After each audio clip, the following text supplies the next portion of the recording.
Mi nombre es Filippo Del Gatto y trabajo con el proyecto Proformal del CIFOR.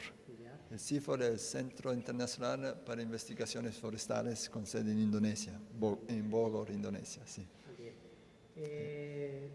Bueno, ¿cuál es el papel tuyo acá en Orellana? Sabemos que están haciendo sus talleres para un poco fomentar la solidaridad internacional en cuanto a los bosques. Bueno, sí, como mencioné, el proyecto el proyecto Proformal tiene 3 áreas de investigación. Uno esperamos que pueda ser Orellana, la provincia de Orellana, sobre todo tomando en cuenta que hace pocas semanas o meses hubo una declaratoria de la provincia como provincia forestal, valga la redundancia. Entonces nos parece un lugar ideal para hacer nuestra investigación en esta provincia. Claramente tenemos que hablar con todos los gobiernos seccionales a diferente nivel, el gobierno provincial, el gobierno municipal, los gobiernos locales, las juntas parroquiales, para ver si ellos están de acuerdo con esta investigación y sobre todo cómo podemos modificar la investigación en forma que sea más adapta a la realidad local y entonces arroje hallazgos que sean útiles para los tomadores de decisiones aquí a nivel local.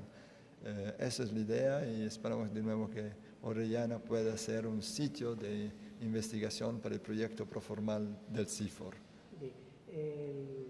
La finalidad de este proyecto de investigación tiene un objetivo, una meta, ¿hacia dónde está orientándose un poquito? Bueno, sí, seguro.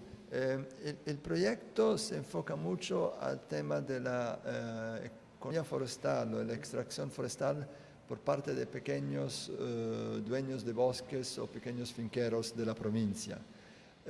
Hace poco escuchamos una presentación del doctor Ulises.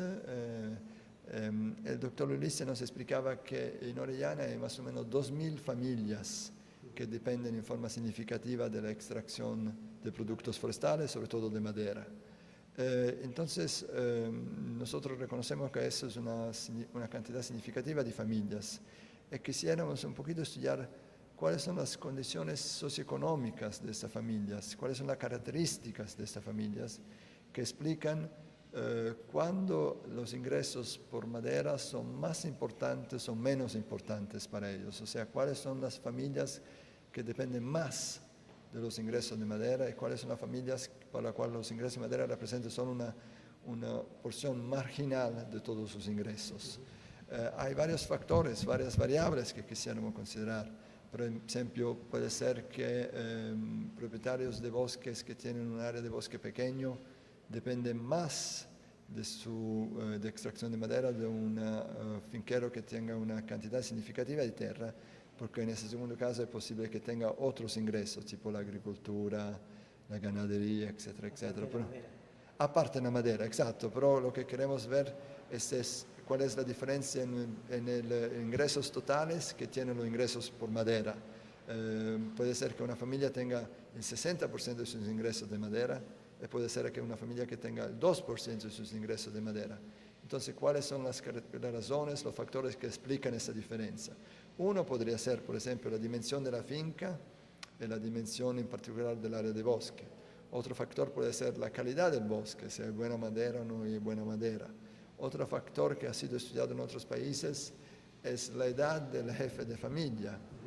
Por ejemplo, algunas investigaciones han mostrado que usualmente hogares jóvenes, donde hay una pareja, por ejemplo, de 25, 26 años con hijos jóvenes, depende en forma bastante significativa de los ingresos por venta de madera.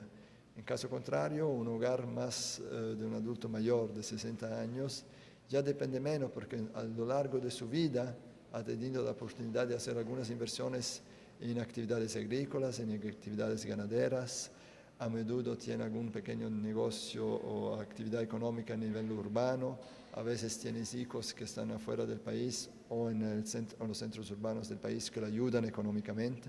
Entonces, cómo va creciendo el hogar, cómo va desarrollando su ciclo de vida y cómo se madura el jefe del hogar, hay una disminución en la dependencia de madera, entonces posiblemente una forma de aprovechar que sigue existiendo, pero puede ser más cautelosa en algunos casos o también más agresiva en algunos casos, él tiene recursos económicos para invertir en la extracción de madera. Con esto lo que quiero decir es que usualmente muchos factores no es que tienen necesariamente un impacto siempre igual, constante en la extracción de madera, en el tipo de prácticas forestales.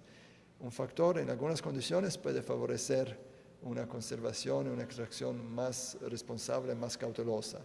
El mismo factor en otras condiciones puede causar una extracción mucho más pesada, un impacto mucho más pesado. Entonces nosotros, de estas 2.000 familias que se saben que dependen bastante significativamente de la extracción forestal en la provincia, quisiéramos ver un poquito cómo se diferencian estas familias en sus condiciones económicas y sociales, y cuáles son estas familias que tienen un enfoque más cauteloso a la extracción forestal, que lo utilizan para sus recursos, pero no en forma tan agresiva, y cuáles son, al contrario, las familias que en lugar tienen una forma de explotar el recurso más intensa y tal vez con una, se puede decir así, no sé si es el término correcto, pero con menos atención a las cosechas futuras, ¿entiende? Que tratan de maximizar los ingresos a breve término en contra de otras familias que tienen una visión más a largo plazo de los ingresos forestales. Temas complejos, con muchos factores que tomar en cuenta, pero queremos entender cuáles son algunos factores importantes.